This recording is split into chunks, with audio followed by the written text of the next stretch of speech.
बिस्मिल्लाहिर्रहमानिर्रहीम। अस्सलाम वालेकुम। कैसे हैं आप सब? उम्मीद है आप सब खैरियत से होंगे। आज हम बना रहे हैं बंद गोभी के पकोड़े। बहुत मज़े के बनते हैं और बहुत कम चीज़ों में बनेंगे, झटपट से रेडी होंगे।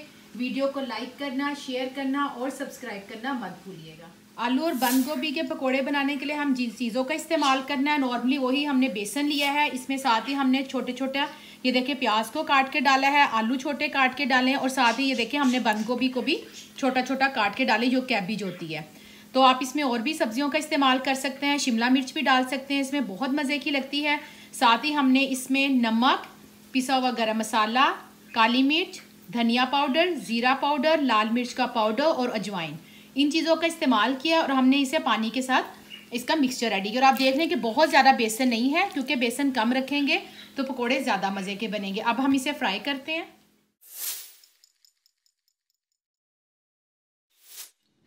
अल्हम्दुलिल्लाह बहुत ही मज़े के हमारे ये आलू बंद गोभी और प्याज के पकोड़े रेडी हैं।